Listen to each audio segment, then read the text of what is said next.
Assalamualaikum warahmatullahi wabarakatuh. Mahasiswa Institut Bisnis Muhammadiyah Bekasi yang saya cintai, senang sekali kita bertemu melalui media YouTube ini. Sekarang merupakan pertemuan yang ke-6 untuk mata kuliah Hukum Bisnis. Dalam pertemuan yang ke-6 ini, saya akan menyampaikan materi mengenai bank, leasing, dan asuransi dalam kegiatan bisnis.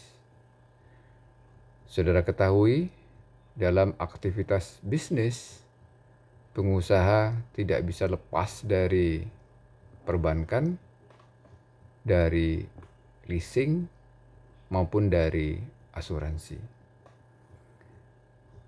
Oleh karena itu, materi ini penting diberikan kepada para mahasiswa.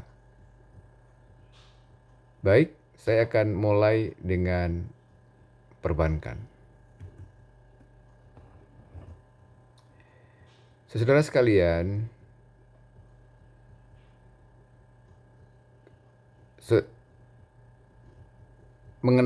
materi mengenai perbankan ini bisa jadi saudara sudah memperolehnya dari dosen-dosen sebelumnya, ya, yang mengampu mata kuliah mengenai perbankan. Dalam kesempatan hukum bisnis ini, saya hanya memberikan secara garis besar saja.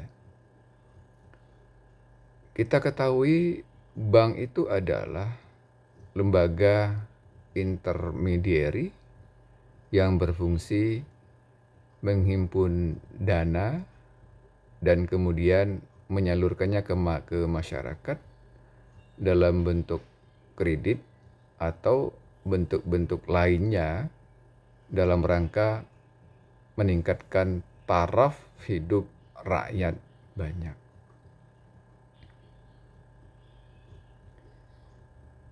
Di Indonesia, ya, ada dua jenis bank.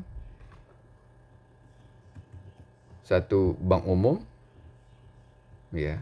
Yang kedua bank perkreditan rakyat.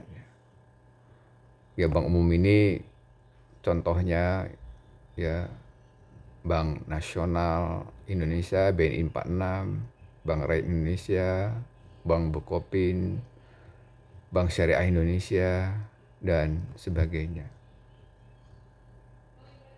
Yang kedua, bank perkreditan rakyat. Apa sih pengertian dari bank umum? Ya, bank umum adalah bank yang melaksanakan kegiatan usaha secara konvensional dan atau berdasarkan prinsip syariah yang dalam kegiatannya memberikan jasa dalam lalu lintas pembayaran. Jadi kegiatan usahanya itu secara konvensional dan atau berdasarkan prinsip syariah. Ya. Kemudian selanjutnya, apakah yang dimaksud dengan bank perkreditan rakyat? Bank perkreditan rakyat atau yang kita kenal sehari-hari dengan singkatan BPR adalah bank yang melaksanakan kegiatan usaha secara konvensional atau berdasarkan prinsip syariah yang dalam kegiatannya tidak memberikan jasa dalam lalu lintas pembayaran. Jadi BPR ini hampir sama dengan bank, tetapi BPR ini tidak memberikan jasa dalam lalu lintas pembayaran. Misalnya apa? Lalu lintas pembayaran ini transfer. Ya, Anda tidak bisa melakukan transfer di BPR, tetapi Anda bisa melakukan transfer di bank umum.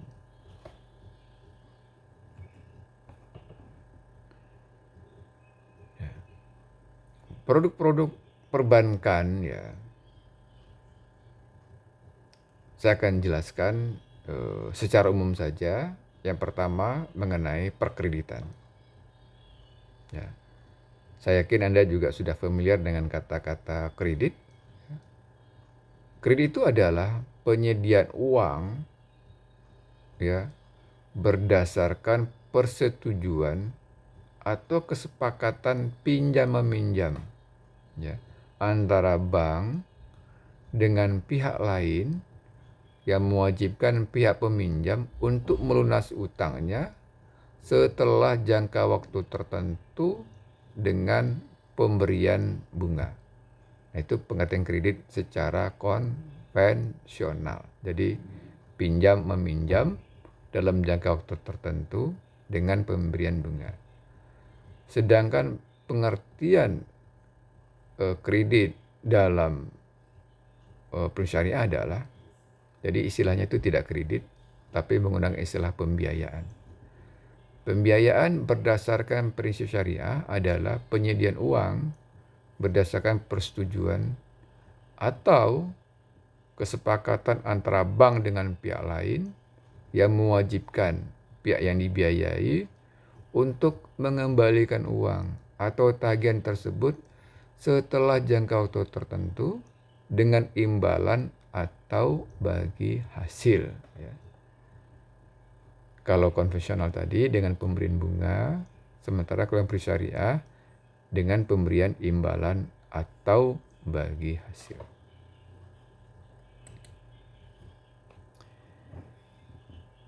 Kemudian simpanan. Ya.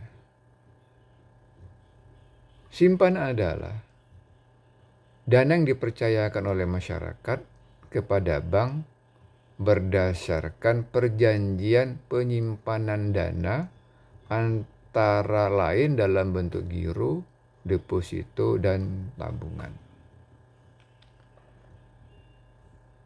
Jadi dalam bentuk giro, deposito, dan tabungan. Apa yang dimaksudkan dengan giro?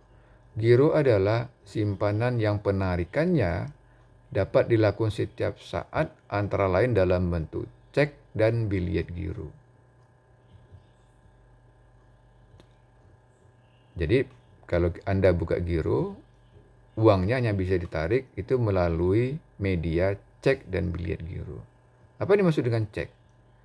Cek adalah perintah dari nasabah pemilik rekening giro untuk meminta bank guna membayarkan uang tunai kepada penerima cek. Jadi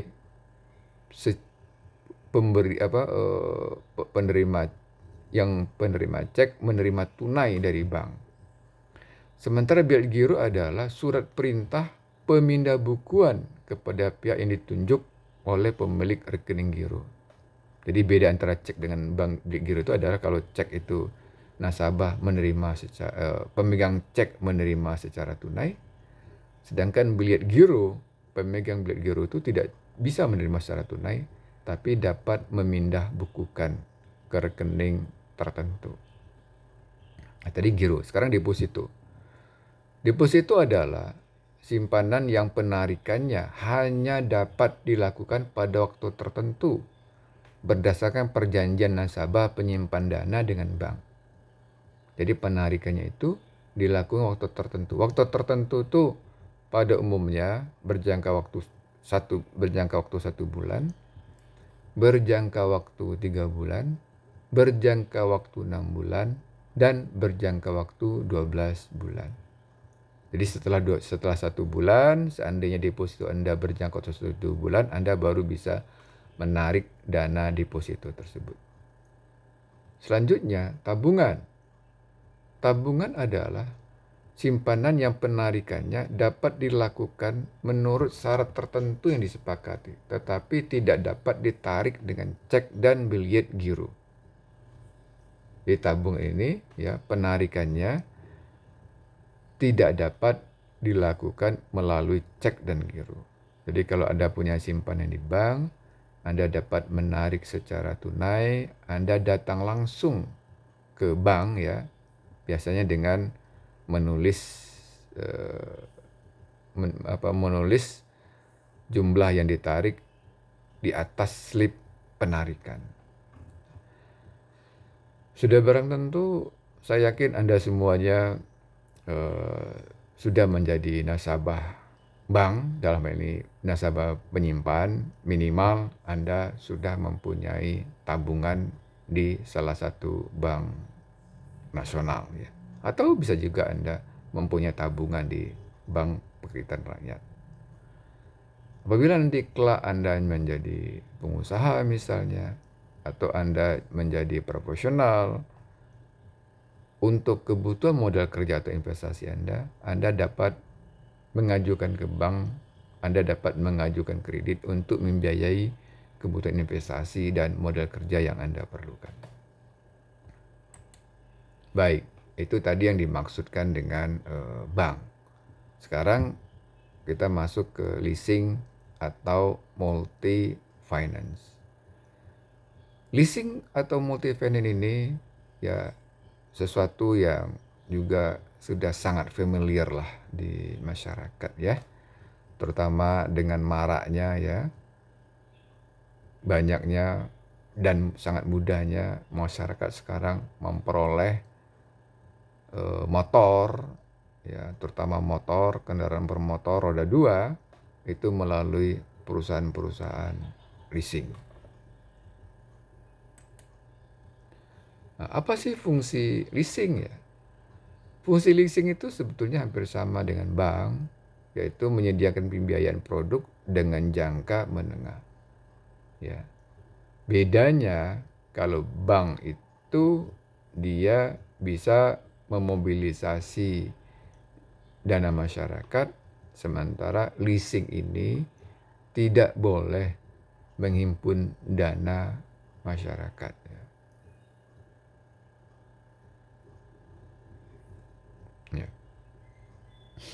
Ya. Contoh leasing ini adalah dalam pembelian sepeda motor ya. Ya. Seperti yang saya sampaikan tadi, ya dengan adanya leasing, masyarakat ya dengan mudah memperoleh sepeda motor untuk keperluan produktif maupun untuk keperluan sehari-hari.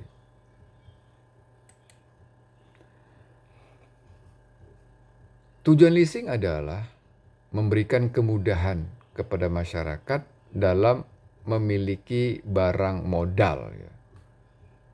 Barang modal ini ya contohnya mesin ya merupakan barang modal. Kendaraan atau alat transportasi untuk usaha itu bisa juga disebut sebagai suatu barang modal. Ya. Perusahaan leasing di dalam menjalankan bisnis ini itu akan mendapat keuntungan dari bunga, ya, dari bunga kredit. Kalau leasingnya kalau leasingnya beroperasi menggunakan syariah, tentu akan memperoleh pendapatan dari imbalan atau bagi hasil. Misalnya, ya, jika Anda normalnya, ya, memperoleh motor dari leasing dengan harga 17 juta, maka setiap bulan Anda wajib mencicil pokoknya berikut bunganya. Ya. Jadi jumlahnya tentu pokok plus bunganya ini lebih besar dari 17 juta. Nah, perusahaan-perusahaan leasing di Indonesia ini ya tentu banyak sekali ya. Yang terbesar itu seperti Adira, ya, FIF, BCA Finance, ACC, dan sebagainya. Sepertinya masyarakat lebih familiar dengan FIF ya, karena FIF marak sekali membiayai sepeda motor ya. Di mana-mana kita bisa lihat kantor-kantor dari FIF. Ya, dengan uang 500.000 rupiah ya, masyarakat bisa memperoleh motor. Ya tentu ada persyaratan-persyaratan tertentu yang harus bisa dipenuhi sehingga masyarakat dapat memperoleh motor dari leasing atau memperoleh barang modal dari leasing. Nah, berikutnya di dalam aktivitas bisnis masyarakat juga tidak terlepas dari asuransi. Ya. Asuransi ini barang tentu Anda juga sudah pernah dengar atau juga sudah pernah menggunakan asuransi ya. Apalagi bagi mahasiswa yang sudah bekerja, pada umumnya mahasiswa, para pekerja atau para buruh diwajibkan mengasuransikan karyawannya dalam bentuk BPJS ya. Nah, BPJS ini asuransi BPJS. Apabila Anda sakit misalnya, Anda ke rumah sakit nanti dibayar oleh BPJS. Jadi dalam prakteknya Anda sudah terbiasa menggunakan asuransi. Nah, secara teori saya jelaskan sebagai berikut. Apakah yang dimaksud dengan asuransi? Asuransi adalah perjanjian dua pihak dengan nama pihak penanggung. Pihak penanggung mengikatkan diri kepada tertanggung. Ya. Penanggung ini perusahaan asuransi. Tertanggung ini ya bisa perorangan, bisa perusahaan gitu kan. Dengan menerima premi asuransi untuk memberikan pergantian kepada tertanggung karena kerugian, kerusakan, atau kehilangan keuntungan yang diharapkan, atau tanggung jawab hukum kepada pihak ketiga yang mungkin diderita tertanggung, yang timbul dari suatu pembayaran yang didasarkan atas meninggal atau hidupnya seseorang yang dipertanggungkan. Jadi ini pengertiannya panjang ya, tetapi yang penting Anda ingatkan, jadi ada perjanjian antara penanggung dengan pihak tertanggung dengan membayar sejumlah premi ya untuk memberikan pergantian apabila ada kerugian ya, kerusakan, sakit dan lain sebagainya ya. Anda sebagai pemegang kartu BPJS tentu ada perjanjian antara perusahaan Anda dengan perusahaan asuransi. Tertanggungnya adalah Anda sendiri. Preminya dibayar oleh perusahaan. Nah, jika Anda sakit, Anda pergi ke rumah sakit, maka nanti perusahaan rumah sakit akan meminta pergantian obat pembayaran ke kantor BPJS. Itu pengertiannya. Tentu asuransi ini berhubungan dengan risiko ya, risiko. Ya berhubungan dengan risiko, ada risiko kerugian, ya risiko sakit dan sebagainya. Apa yang dimaksudkan dengan risiko? Risiko adalah kemungkinan terjadi hal-hal yang tak diinginkan yang akan mengakibatkan terjadinya kerugian. Itu risiko. Ya, kemungkinan terjadi hal yang tak diinginkan yang akan menyebabkan kerugian. Misalnya, ya, Anda, saudara, ada mempunyai ruko misalnya, ya, ruko tempat berusaha. Nah, tentu ruko itu ada risiko kebakaran. Kebakaran ini mengakibatkan terjadi kerugian. Itu namanya risiko. Kapan terjadi? Kita tidak tahu kapan terjadi, ya. Ya, itu namanya risiko. Ada kemungkinan hal-hal yang tak diinginkan itu akan terjadi. Nah, bagaimana pengusaha, ya, bagaimana kita ini menanggulangi dengan atau menghindari risiko. Nah, satu, bisa menghindari risiko, mengurangi risiko, menahan risiko, membagi risiko, mentransfer risiko, risk transfer. Nah, asuransi ini sifatnya adalah menerima transfer risiko dari tertanggung. Lebih tegasnya, hubungan antara risiko dan asuransi adalah hubungan langsung yang substansial dan strategis. Proteksi asuransi merupakan salah satu sarana efisien dalam pengendalian risiko secara finansial melalui mekanisme pengalian risiko ke asuransi. Jadi risiko-risiko yang mungkin akan terjadi ini dialihkan ke perusahaan asuransi. Itu namanya risk transfer mechanism.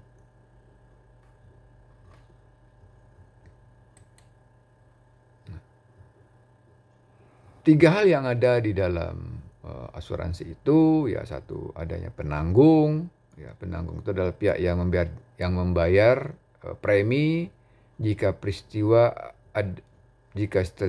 jika suatu peristiwa risiko itu terlaksana, terjadi maksudnya. Yang kedua, tertanggung, ya, pihak yang berjanji membayar uang kepada pihak penanggung, ya. Yang ketiga, suatu peristiwa yang belum tentu akan terjadi. Kebakaran belum tentu akan terjadi, tapi mungkin saja terjadi. Sakit, peristiwa belum tentu akan terjadi, tapi mungkin saja terjadi. Apabila terjadi, tentu akan menimbulkan risiko kerugian, berimpak kepada biaya secara finansial, maka risiko atau biaya secara finansial ini ditransfer ke perusahaan asuransi. Apa saja sih yang menjadi objek dari asuransi? Ya, satu, jiwa dan raga. Ya, misalnya, ya, Anda naik motor, kecelakaan, luka.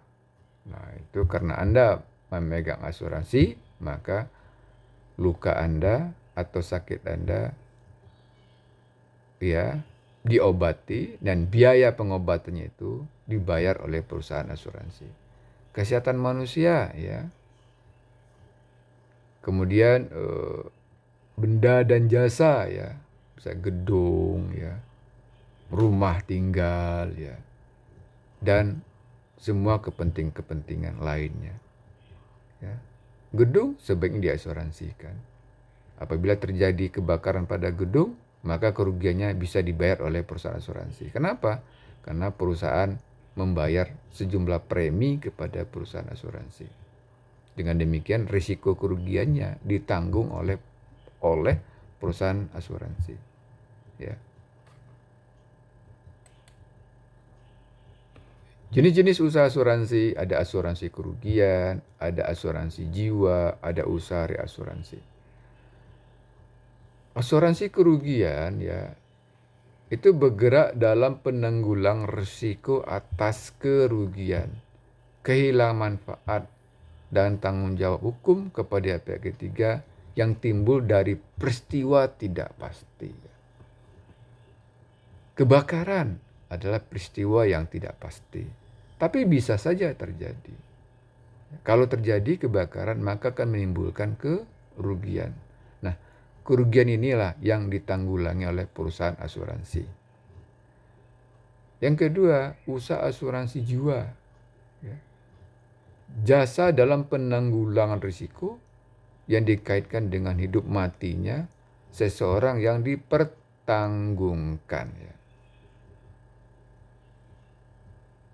Contohnya asuransi jiwa ini, ya, para pensiunan misalnya menerima kredit pensiun, ya, dari perbankan. Kemudian orang yang pensiun ini meninggal dunia, ya, karena memang sudah ajalnya, maka hutang-hutangnya atau kredit yang terhutang tersebut dibayar oleh perusahaan asuransi. Kemudian usaha reasuransi yang memberikan jasa dalam pertanggungan ulang terhadap risiko yang dihadapi oleh perusahaan asuransi kerugian dan perusahaan asuransi jiwa. Jadi reasuransi ini menanggung risiko perusahaan, sebagian dari risiko yang dipunyai oleh perusahaan asuransi. Sebagai peserta asuransi, ya tentu Anda, kita semuanya menerima namanya polis, ya. Kalau di bank menerima bilet deposito.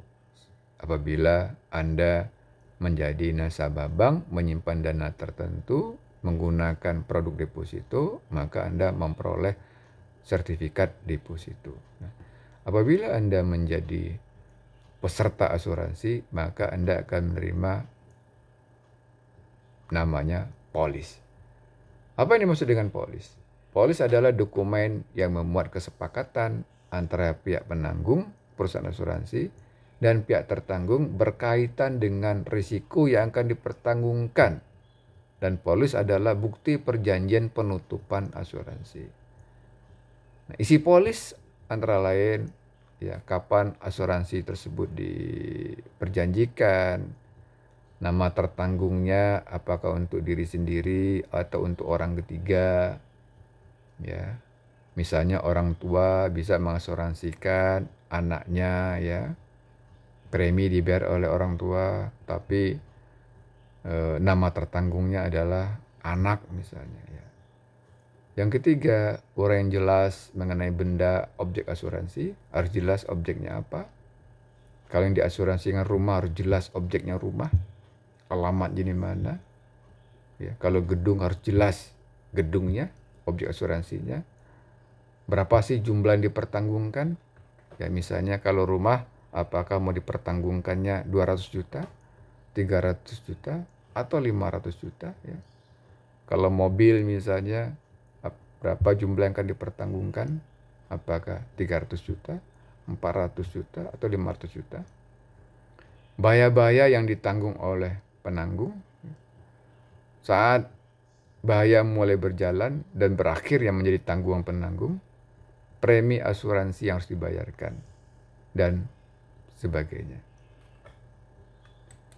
Demikian saudara-saudara sekalian, penjelasan dari materi kuliah bank, leasing, dan asuransi, di mana materi ini penting untuk diberikan karena pelaku bisnis atau masyarakat saat ini tidak bisa dilepaskan dari perbankan, sulit dilepaskan dari leasing maupun dari asuransi.